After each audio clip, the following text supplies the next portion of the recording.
सास का पोछा। सुबह सवेरे नहा धोकर अपने सर पर तौलिया बांधे हुए ईशा हड़बड़ाकर किचन में आती है और नाश्ते की तैयारियों में लग जाती है।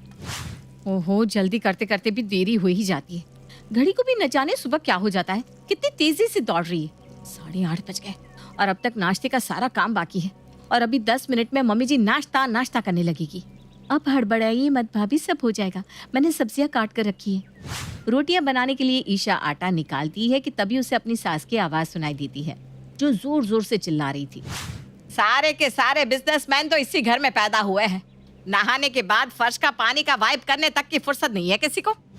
कस्तूरी की आवाज सुनते ही ईशा घबरा जाती है, क्योंकि उसे कहीं ना कहीं अंदाजा हो चुका था कि बाहर हो रही चिल्लम चिल्ली की वजह वही है। नहाने के बाद आपने बाथरूम तो सही से साफ किया था ना भाभी? अरे यार, किया तो था, अब किचन का काम भी करना था। बाथरूम ही साफ करते रह जाती तो नाश्ता कैसे तैयार होता? किया तो था जैसे कि आप हमारी प्यारी सासू माँ को जानती ही नहीं है। अब तो बन गया नाश्ता, अब कम से कम 2 घंटे तो तमाशा ही चलेगा। चलिए। और अगले ही पल दोनों बहुएं अपनी सास के आगे प्रस्तुत हो जाती हैं।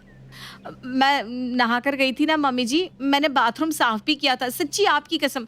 वो तो आके पाइप में कुछ प्रॉब्लम है, पानी पास नहीं होता, इसलिए सारा फोम ना फर्श पर जमा हो जाता है।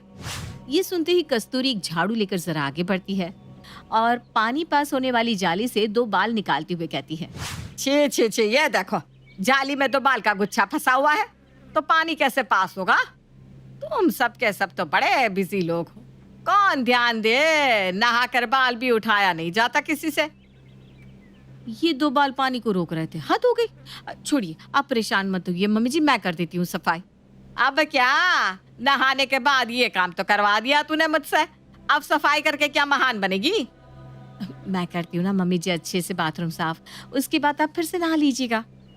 आपको भी तो नहाना ही पड़ेगा भाभी, वरना इस बार रेशे से भी पतला बाल रह गया ना तो और 2-4 घंटे सफाई करवाएगी मम्मी। तो ऐसी थी कस्तूरी। यूं तो कस्तूरी 60 की थी, पर उसकी आंखें उम्र के साथ कमजोर नहीं, तेज होती जा रही थी। हर काम को लेकर कस्तूरी इतनी पर्टिकुलर थी कि अपनी बहुओं के काम करने के बाद वो फिर से चीजों की जांच पड़ताल करने लगती। ईशा तो बाथरूम सफा कर ही रही थी, इसलिए अपनी जेठानी के बिना ही नैना को किचन में काम करना पड़ रहा था। तभी कस्तूरी वहां आती है। और कितनी देर है बहू नाश्ता बनाने में? आप तो जानती है मम्मी जी, मुझे खाना बनाना नहीं आता, किसी तरह कोशिश कर रही हूँ, आधे घंटे में हो जाएगा। आपको भूख लग रही है तो मैं बिस्किट निकाल दूँ? अरे नहीं नहीं, रहने दे, तू अपना काम कर, मैं फ्रिज में देख लेती हूँ। कल की कोई सब्जी होगी तो उसी के साथ ठंडी रोटियां खा लूंगी। और जाकर कस्तूरी फ्रिज का दरवाजा खोलती है। अरे राम रे, ये क्या गंद मचा रखी है तुम दोनों ने फ्रिज में, छी छी छी छी, देख कर ही जी मचला जाए। सारा कबाड़ मचा रखा है, बस मक्खी लगना बाकी है।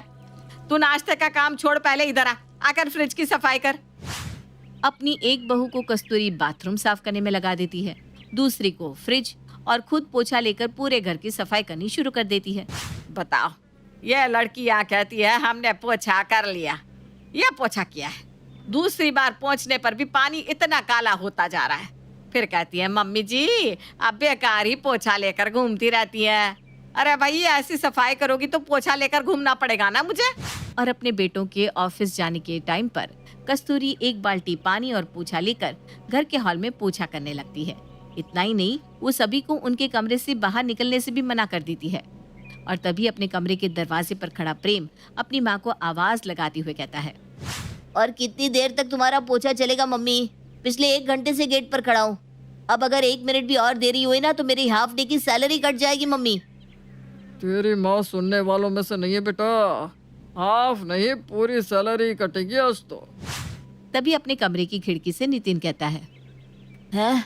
मैं तो सुबह की संग्राम देखकर ही समझ गया था कि आज तो ऑफिस छूटेगा, इसीलिए मैंने तो पहले ही वर्क फ्रॉम होम ले लिया। Mummy please.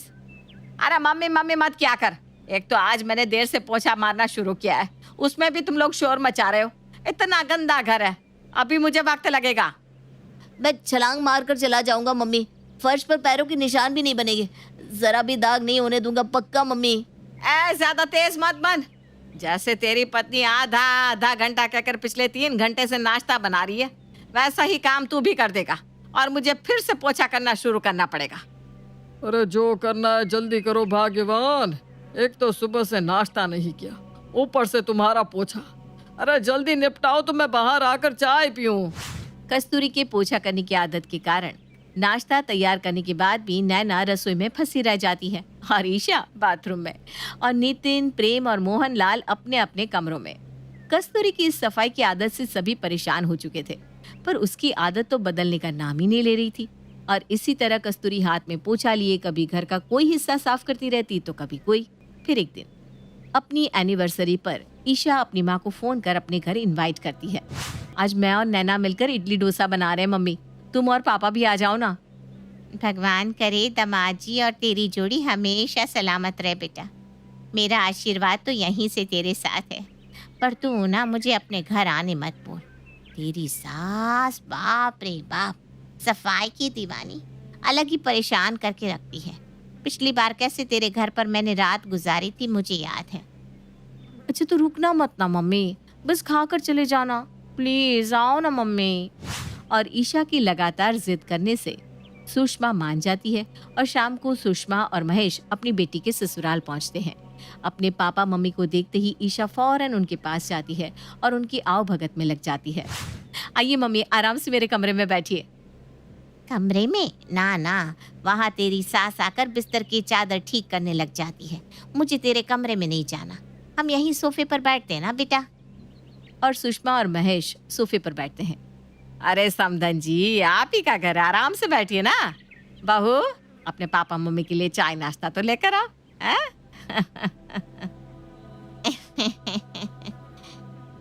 इस उम्र में भी बाल तो आपके काफी घने हैं समधन जी। बस अगर आप बाल बांध लेती तो अच्छा होता। वो क्या है ना, व्हाइट टाइल्स है ना पूरे घर में, तो आपके बाल गिर गए तो फर्श पर दिखेंगे, गंदगी अच्छी नहीं दिखती ना। वही मैं सोचूं, अब तक आप चुप कैसे थी? जैसे ही ईशा अपने पापा मम्मी के लिए नाश्ता लाने किचन में जाती है, कस्तूरी फौरन उठकर अपने समधन के पास आकर खड़ी हो जाती है और इधर उधर से सोफा कवर ठीक करना शुरू कर देती है। कोई बात नहीं, आराम से बैठिए समधन जी, बस आपने जरा घसक जाइए, मैं सोफा कवर ठीक कर लूं। और कोई बात नहीं है। ये क्या हुआ है ना, अभी अभी मैंने सोफा कवर ठीक किया था और तुरंत आप बैठ गई, तो वहीं बैठने से जरा सी ना सलवटे आ गई है। मतलब आपकी गलती नहीं है इसमें, लोग तो बैठेंगे ही, है ना। कोई बात नहीं समधन जी, हम खड़े हो जाते हैं, आप आराम से सेट कीजिए कवर। अरे ये कोई बात हुई भला, खड़े क्यों रह लेंगे आप लोग, आपकी बेटी का घर है।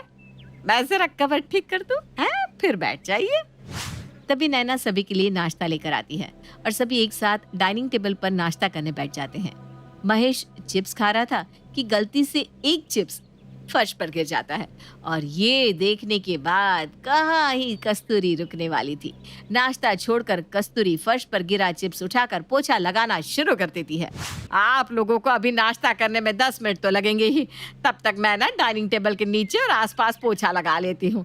वो क्या है ना, कब से सभी चल रहे हैं तो फर्श भी गंदा हो गया है। आए नितिन, जरा प्लेट हटाना तो टेबल पोंछ लूं मैं।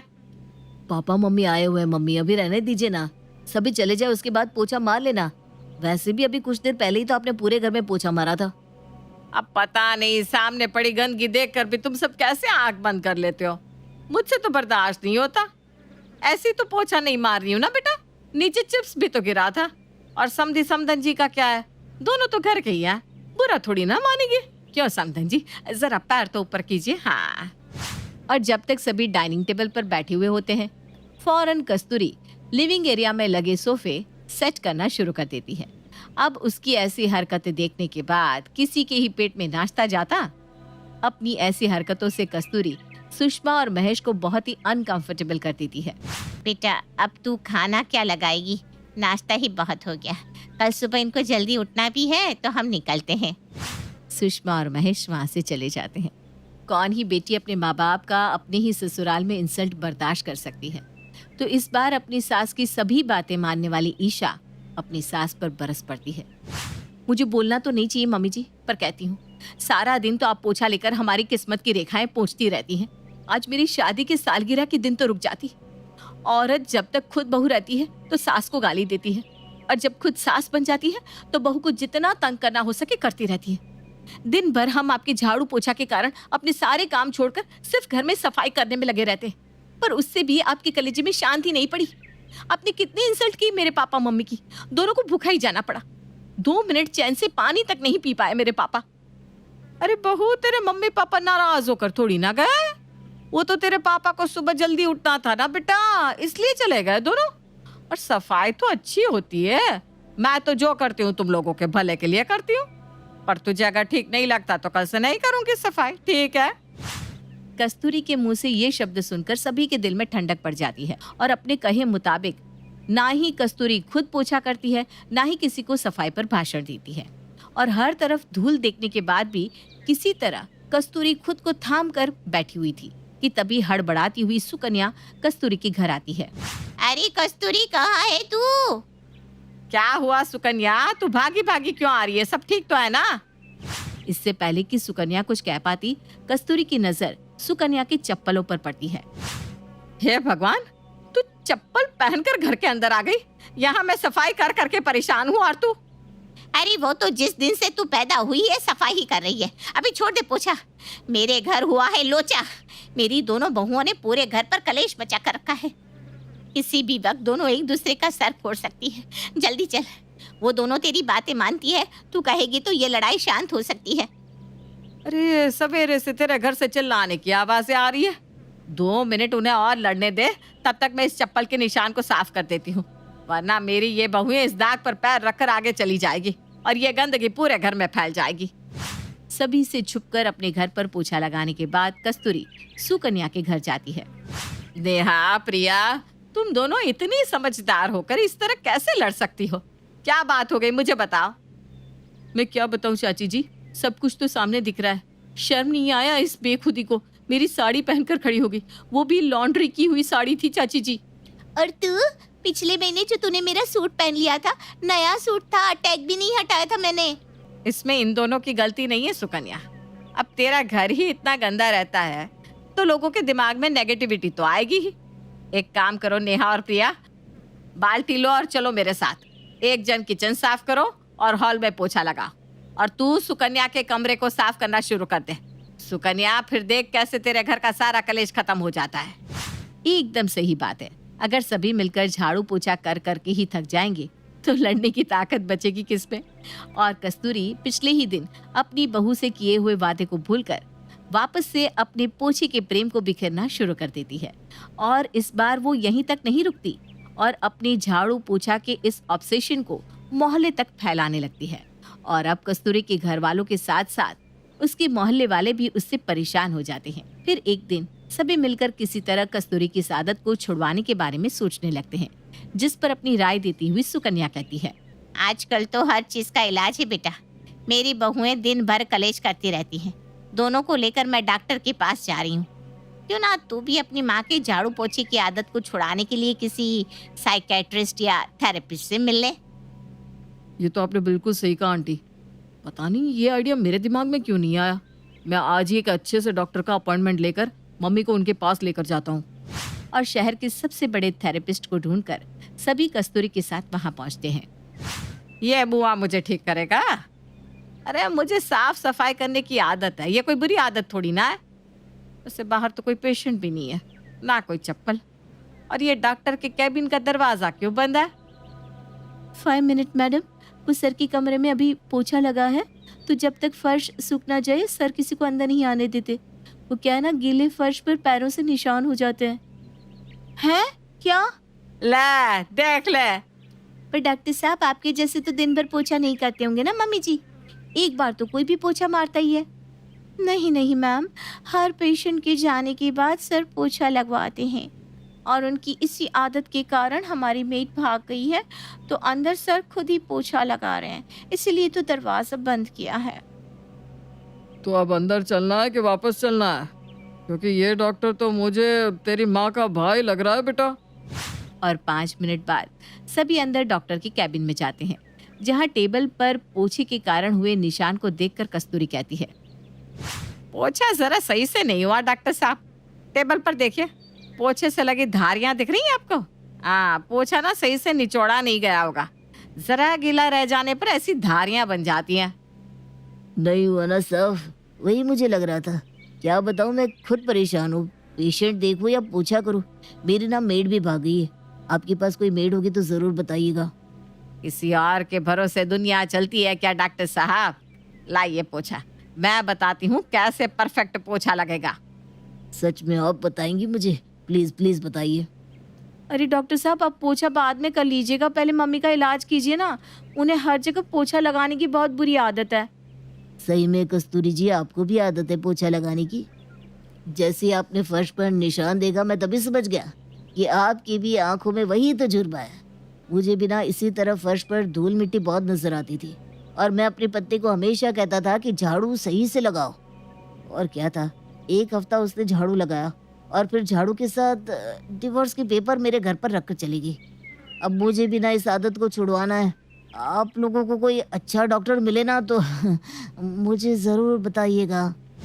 और पोछा लेकर डॉक्टर साहब और कस्तूरी फर्श पर पोछा लगाना शुरू कर देते हैं और बाकी सब लोग अपना सर पकड़ लेते हैं।